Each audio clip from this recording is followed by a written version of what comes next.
So this, I guess, episode or whatever class is going to be Advanced Duplicator. Using Advanced Duplicator, you probably know the basic concept.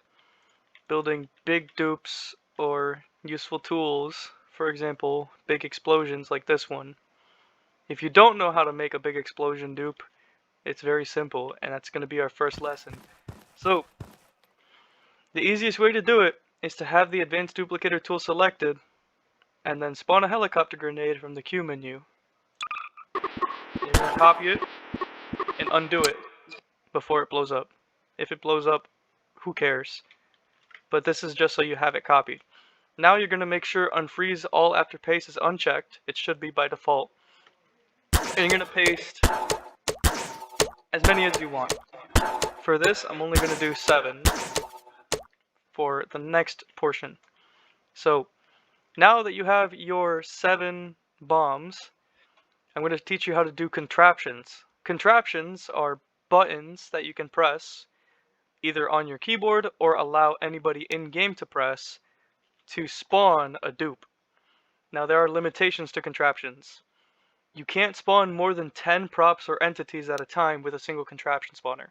So this bomb dupe that I have saved has more than 10, it has 11, so it will not allow me to create a contraption spawner. You can see at the bottom right. However, if I copy these using shift right click and then copy, I can make this a contraption spawner. You edit the settings for contraption spawners here at the bottom right. The spawn key is really what you need to worry about, since there is an automatic undo delay. Usually you don't want the undo delay to be too long, 2, 5, 10 seconds, depending on what you're trying to do. I would not go past 10 seconds to prevent people from spamming or lagging if you're giving players the opportunity to spawn what they want. So, for example, let's say I'm working on making a big explosion and I need to spawn a ton of bombs at once. These bombs will spawn whenever I hit, let's say, numpad 6. So now, you're going to change your settings, make sure everything is how you want it to be, make sure you have the right dupe selected. You're going to press R, and it spawns this thing right here. Now this isn't actually a bomb. It's not collided. It does stop bullets. And anybody can see if they mouse in the correct area this prop right here. So what you're going to want to do is color it invisible. And now it'll be a lot harder to find it on accident. Now, on my keyboard, I'm going to hit numpad 6. And they will spawn. And of course you can undo the contraption spawns like normal, so that you don't have to worry about it. If you want bombs to detonate automatically, however, you need to put a prop underneath them, since that's just a property that bombs have. If they touch a prop or a player, they detonate automatically without having to wait the helicopter bomb timer. So once again, and there's your big explosion. I missed one, but it's okay. And since I have the spawn delay at 1, I can do this every second, so spam. Now this is very dangerous because, you know, overdoing it, you crash the server, and we do have a pretty decent pop right now, so I don't want to showcase that any more than I already have. So, going into utilities, undo the contraption spawner. Let's change the settings up to, let's say, 5 seconds. Now you can only spawn bombs every 5 seconds. But what if you don't want to spawn the bomb? So what if you want to set a trap for the players or something like that? So that's where the button tool can come into play. Setting the key to simulate to the same key as the spawn key can allow you to let players interact with the bombs. So let's say detonate trap, for example, as the label. Make sure toggle is off. You can put it right here. And then any player can come by and hit this trap.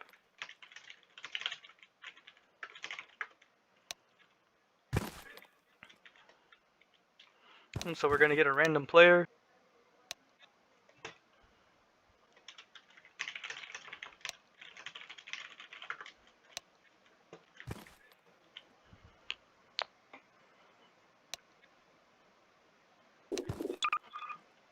Alright, so I'm recording right now. Hi, Dad. Hi, this is veteran admin Crimmy. Anyways, I'm gonna need you to just press that button over there, because you don't know what it does, right? It'll say detonate trap, but you don't know what it does. Absolutely not. Okay. Alright, you're good. Go away. Bye. Yep. So, as you can see, he was staff, but this works with any player, non-VIP, etc., that can press the E button. So, alternatively, let's say you don't want every player to do it. Maybe you want somebody to do it only after typing in a code, and that's where the keypad comes into play. So, ignore the settings I have here. You should really only have to worry about the access granted key, which again will match the contraption spawn key, so 6. I have mine set differently because I have something set up in the background. So, as you see, every time I press numpad 6 on the keyboard, it'll spawn that. So let's say I have the code as 2321. Secure mode makes it so it comes out as either dashes or the actual number. So we're going to have secure mode off just to show. Hold length. This isn't really important for contraption spawners. This is more for fading doors, so you can have it as 1. Initial delay, the delay after you type in the code until the actual event takes place. So after I type in this code, it will take 10 seconds for the bombs to spawn. So I'm running. Let's say I'm like setting off explosives in an event.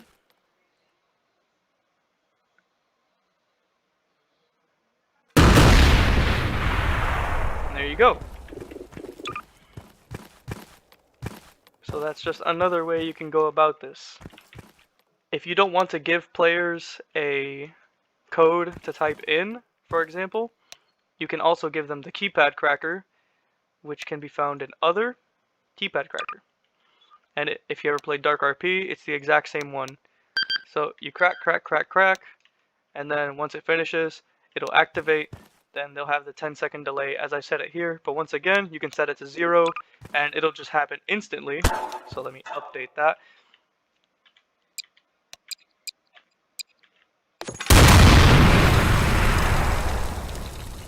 And that's that. To recap,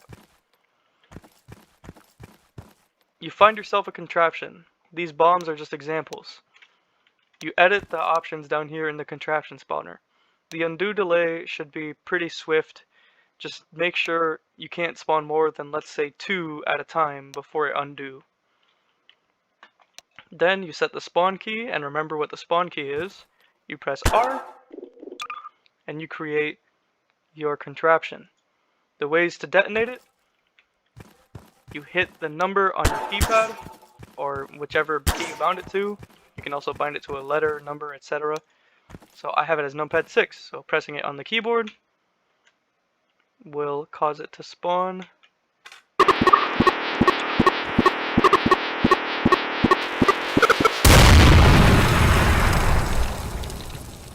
If you want bombs to detonate early, you put a prop under where bombs are going to spawn, or you click on a prop itself, and now the bombs will not wait the timer. If you want to color it invisible, use the color tool, turn the transparency to 0, shoot it. If you want players to be able to interact with it through a button, you set the key to simulate the same, label it if you feel like, pick your favorite model, put it somewhere, and then once a random player presses E on this, it will detonate the same way.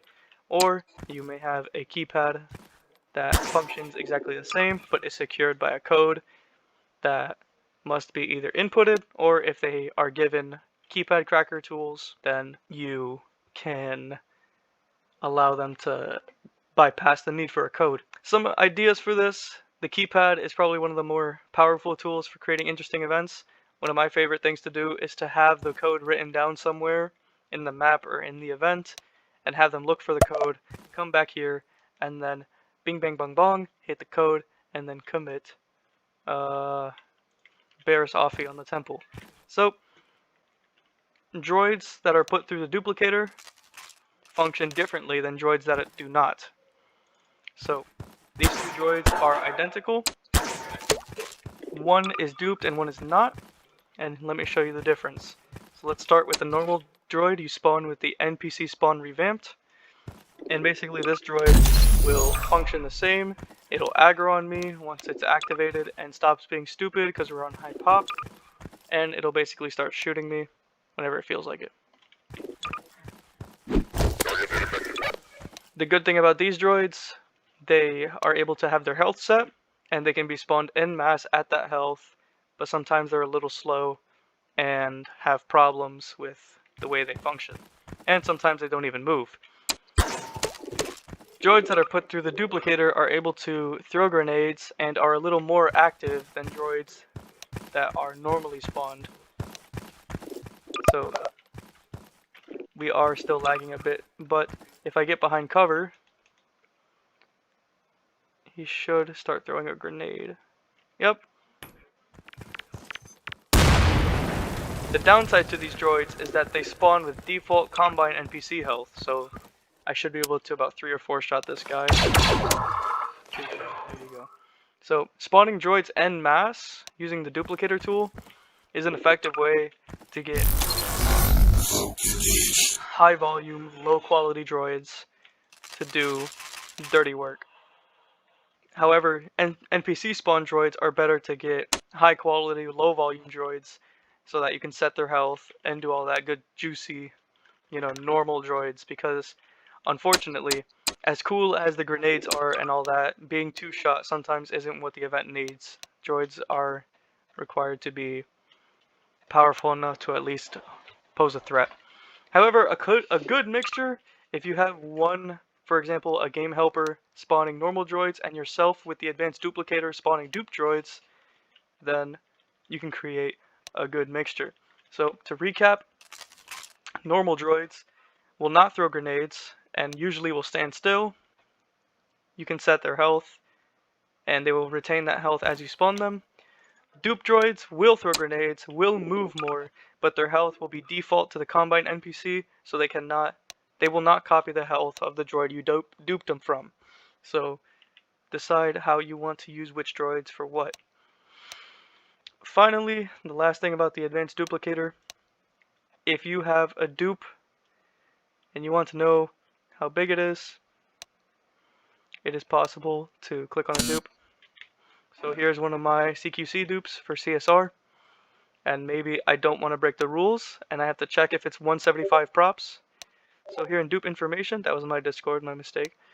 You can see I have 38 entities, so props, music, NPCs, etc., and 8 constraints. So that's welds, ropes, etc. I only used welds because I know ropes and stuff are not allowed. Thank you all for watching, and I hope you get promoted in your future endeavors. Make sure you unfreeze area after you paste bomb dupes.